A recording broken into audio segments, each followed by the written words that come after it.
This is UMAR AHMED for IFL TV in association with MTK Global. I'm joined by Sonny Edwards, who's out on the April 27th card, on the card of undercard of Daniel Dubois.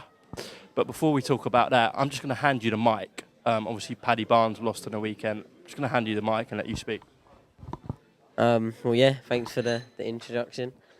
Obviously, on the Paddy Barnes situation, it's disappointing, really, because now obviously he's got the second loss in a row against an opponent that it shouldn't. Do you know what I mean? He was what, a 1-20 on favourite, so it was obviously a big shock. I nearly put a bet on it, actually.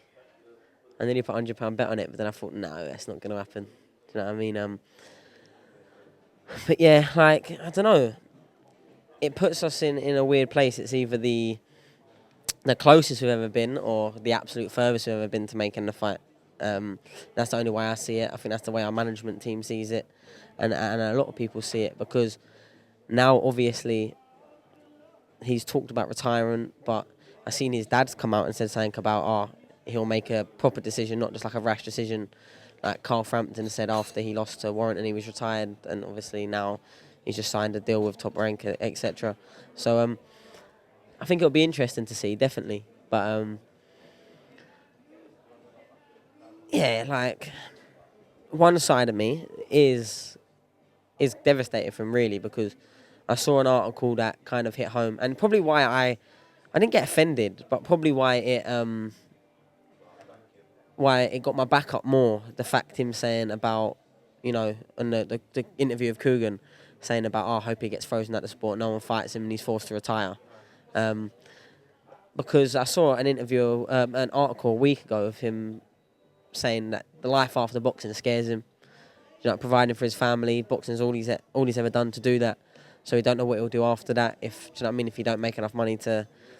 So I feel like that was a bit of like a quite a hateful, quite a spiteful thing to say. And then I obviously I replied before he fought and was just like, it is what it is. Like, he's saying those comments, and it translates really as he just doesn't want to fight me. Do you know what I mean? And I don't know how much he got paid for that fight, but I can guarantee 1,000,000% he would have got paid more to fight me than he would have paid a 6-rounder. Do you know what I mean? He was complaining about money in his interview. And like I said, one big part of me is like devastated for him and his family, and because, yeah, it's all right going back and forth and building a fight or not liking each other to a certain extent. But at the same time, I wouldn't wish anyone hardship on anyone's family, because I've got a little boy now. Do you know what I mean? He's 3.5 months old, and boxing's the only thing I do, the only thing I've ever done. I've been boxing over 14 years, and since I was 18, I've had a living from boxing, and obviously I'm independent, living my own, I'm providing for family. So if I was in his shoes, it would be dire straits, because I don't know how much he earns, I don't know, etc. But I don't for a second think that he's made enough money now to be comfortable for the rest of his life. Like, I think he's a million miles away from that. But, and it's a big but, at the same time, like I said, he said certain comments, and then to lose, because it's been Paddy Barnes back and forth with me, him, obviously Charlie as well. He's been going for, what, a year plus? Nearly 2 years, maybe. And if it gets him into the ring to fight me, do you know what I mean? He chose to really go in on me on his pre-fight interview. You know what I mean? It was his fight day interview with Coogan. He chose to probably go in on me, hence the headline, "Rip Sonny Edwards," saying all that sort of hurtful and spiteful things that he said, as well as saying I was a good boxer. But it's just a hard one. So for that, I don't feel like I need to show him a level of respect that he didn't show me. And as you can imagine, I was sitting in the cinema watching Captain Marvel when he was fighting. I didn't see it live. I haven't seen the full fight now. I've literally seen the Top Rank 2 minutes that they put up of him getting put down. That's all I've seen. And I don't, as you can imagine, my Twitter, my Instagram, Snapchat, messages, I had hundreds, probably maybe 200, maybe even more messages, DMs, getting mentioned and stuff, and loads more that I won't even mention, just my name being mentioned on other people's like threads and whatnot. So it's enough of a talking point that when just him getting a hard fight and then getting beat sort of blew my Instagram up and things, because at the moment, Paddy Barnes is kind of paired with me. Do you know what I mean? And Charlie as well. Obviously, Charlie beat Rosales in a comfortable enough fashion. Obviously, Rosales ironed out Paddy. So if he's to fight again, there, for me and my management team and for anyone with like a boxing brain, realises that there's no real other route back for him now. He was still talking about world title shots after losing so clearly against Rosales. Wanted a tough little return fight, a 10-round title fight, and then a world title. That was his progression in his head. That's what I led to believe. That's what he was saying. And now if he's to fight again, the only way really, he has to go slip below the level he just lost at. And if he thinks I'm below it, I'm domestic level, I'm operating at domestic level, even though I've got international wins and good standard of wins on my record, and I've got 10th WBO world ranking, 30th for the box rec, second in Britain to only Khalid Yafai. But really, I'm a flyweight, so I'd be coming down to flyweight to fight him. I wouldn't be trying to get him up to super flyweight. Unless he wanted it there, then as a super flyweight. If he wanted a bantam, we can have it a bantam. But like I've said, he's not the hardest opponent out there for me.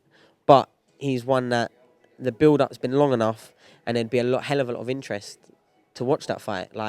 And it's the most bizarre thing that now there's probably more interest than ever, which is I think is crazy. And like I said, I've given him his props for his amateur career. He's got an amateur career that I'm jealous of. I mean, he went to 3 Olympic Games, won 2 bronze medals. He had a great amateur career. But you can't walk into a professional ring and expect handouts because of what he does as an amateur. It doesn't work that way. And he found out against Rosales, and he found out against Mahika. Do you know what I mean? So I think obviously he came into the pro game with a very good amateur background, a very good profile, a very good name. So I can only imagine he got good money, been looked after, sponsors, etc. But the way he fights is a style, all action, stand there, you hit me, I hit you. And that's going to be a very hard style to keep up, especially once you're over the hill and you've aged. Because every single fight, even fights against journeymen, that's going to be a hard fight if they're tough. Obviously, if they go down like one of them did, it's not a hard fight, but that Mahika won't go nowhere. And see, if I had, and I would fight that Mahika, do you know, if we get him over, if I can't get like the opponents that I'm wanting, then I'd fight him. I'd fight him at super flyweight. And I know they said, it's bantamweight, but I think Paddy came in heavier than Mahika, and Mahika's been fighting at super flyweight because he's fought for super flyweight titles, so he's not this big bantamweight that they was trying to, like put the spin on. But yeah, everyone knows that, on Twitter, my social media, etc., that I get, I'm not so carried away, but I play up to what people tune in to me for, and I'm not being fake. It's still me on a real one. But like I've said before, like Sonny and Showtime are two different people. Sonny is the person you speak to in the street. I speak to on a level, shows sympathy for his situation and his family's situation. Because it's not nice, when you take it away from the boxing aspect, but at the same time, it's an entertainment sport. So that other persona, once you're in my target, in my crosshair, then I can't have, it's not that I dislike him or hate him, but I can't have like and wanting you to do well to a certain extent if it means you're doing better than me. Do you know what I mean? Because if you're on my ladder, I'm trying to go past you. And that's all it is with Paddy Barnes. We was always cool before I started calling out and wanting to fight. We was always all right. We'd always speak when we saw each other. There's never nothing that happened. So I don't know, he's saying that me and Charlie hate him. Charlie sat down with Nando's with him after one of his pro weigh-ins. He was over in Marbella sparring Charlie. Did a couple of spars with Charlie and Mick Conlon. So there was never no animosity. There's nothing, no hatred towards that or jealousy or anything. It's just, you're the same weight as me, same management team, same promoter. If you're getting opportunities over me, if I fight you, who's then going to get the opportunities? You know what I mean? That's all it ever is. It's not personal. And if he doesn't fight again, I hope that he can, find something to do. Maybe MTK will give him a role, like they did Jamie Conlon, like they did Tom Stalker. Because that would be nice, do you know what I mean? And I'd sit down and have a laugh with him and be like, well, a fight never happened, so now, and you're not fighting no more, so now there is no reason for no resentment. Do you know what I mean? The only thing it ever would be is if I want to fight him. Do you know what I mean? So from what you're saying, and from what I'm hearing, if he didn't do that interview on Fight Day in New York where he said he wanted you to be frozen out, you'd actually be showing him quite a lot of remorse, and you wouldn't have this sort of feeling of, oh, why should I care anymore? It's a weird one because there's obviously been a lot said. And if he lost, I probably would have made a comment on it. But I wouldn't have went off the way I did, Happy St. Paddy's Day, posting picture of him lost and all that. And I wouldn't have. And the reason he's getting so much stick, more stick than he would have at all, is because he did that interview. And a lot of people was kind of disgusted at the comments he made. I personally don't think they were that bad. You know what I mean? Just said, I hope Sonny fades off into obscurity just because he doesn't want to see me do well, because he doesn't like me. He had no deep meaning that he wants, my kid not to eat and stuff like that. I know for a fact, because that's not the type of person he is. But he made a comment that a lot of people took a lot deeper. But that's the day and age. Look at Tony Bellew comments that has come out this morning. Like, people take something about depression and celebrities, and there's soldiers in a lot worse place. Basically, I don't need to go into it too. But people have got on him, and he deleted the tweet. And in a lot of ways, what I read, he said, I might get loads of hate now, but I agreed with what he said. But he could have worded it a lot better.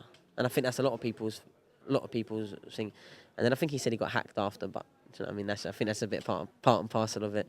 But it's the world we live in. It's so easy to pick up your phone and be either strongly in agreement with something or strongly offended by something that really, once you put your phone down, doesn't affect your day. Do you know what I mean? Like, in person, in a face-to-face interaction, something's really got to bother someone usually for them to speak out about it. But on Twitter, it's tap, tap, tap, tap, send.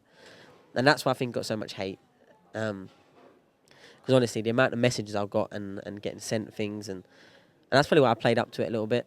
Do you know what I mean? And it's a profile sport, and you can't really say those things and then expect all sunshine and the rainbows would depend to people. Because he said it about Charlie before. Rosales said he's going to get beat or get stopped. He's not strong enough, not good enough. Then he looked like an arse when when Charlie beat him. And he said it about me again. And obviously he looked like a double arse, because he's basically saying he wants me to retire because I can't get no fights.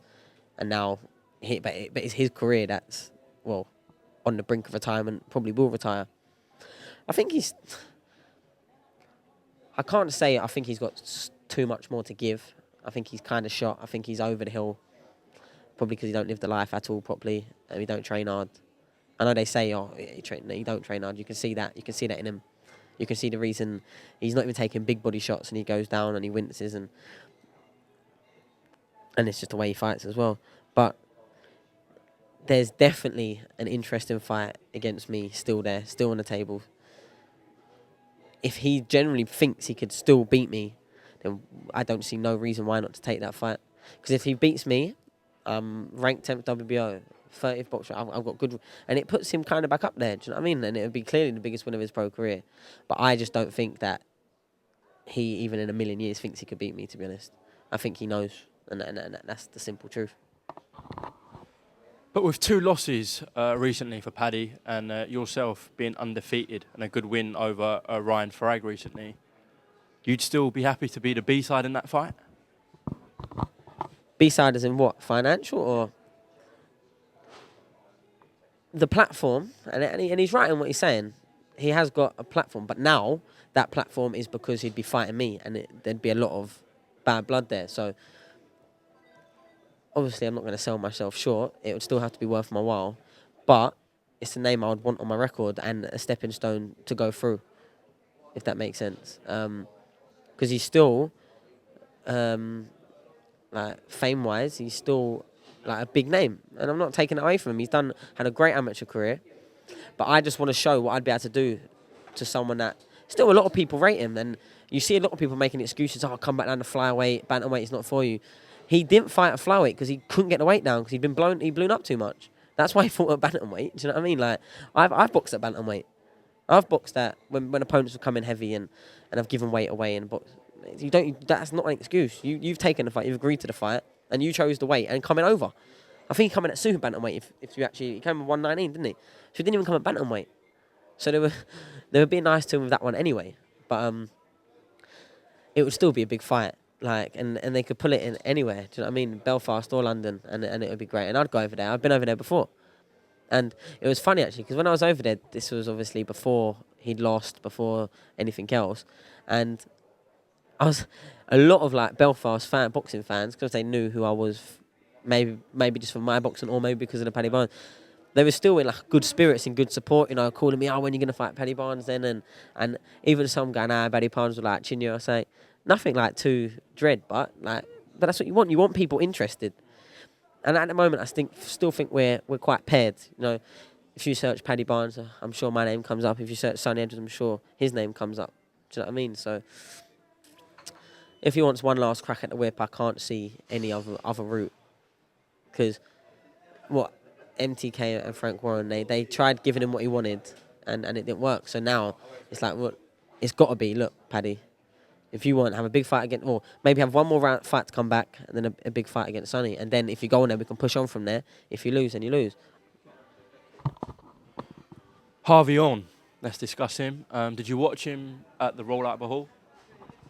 I can't say I did. I was supporting my mate Levi. He was fighting. I saw that he stopped him. Second time lucky.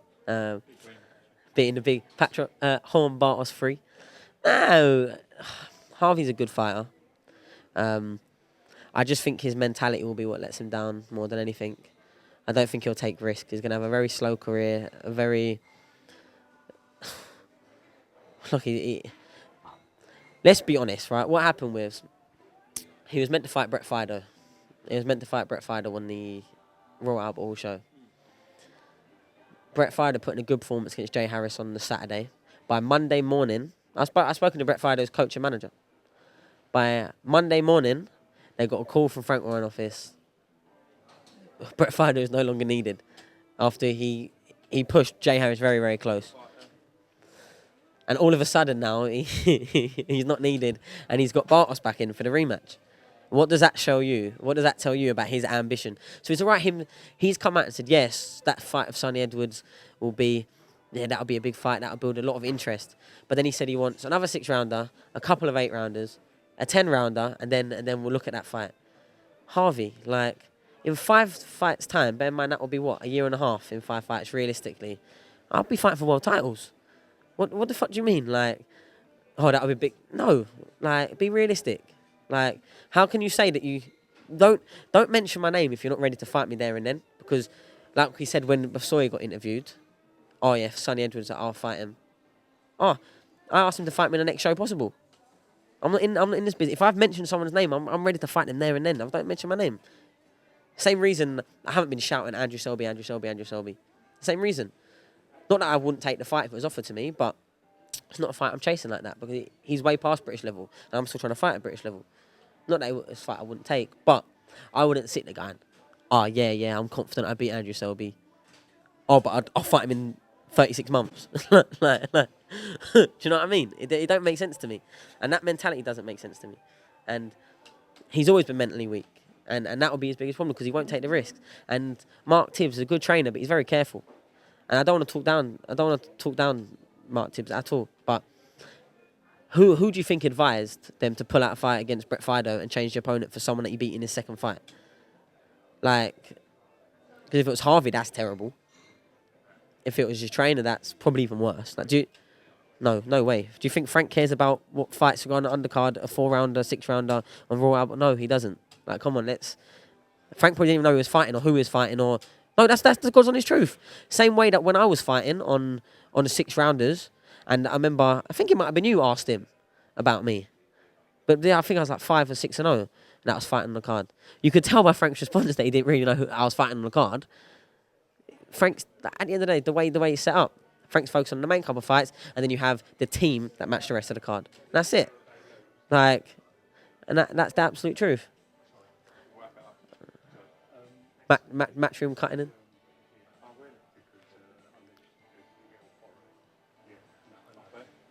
Oh, we had it yesterday. We filmed yesterday. Okay. That one.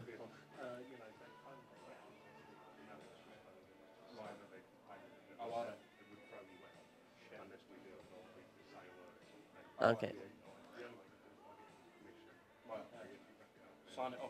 We'll sign it off, yeah. Right then. Yeah. Yeah, we're getting kicked out. we are getting kicked out. This what it is. All right, cheers, Sonny.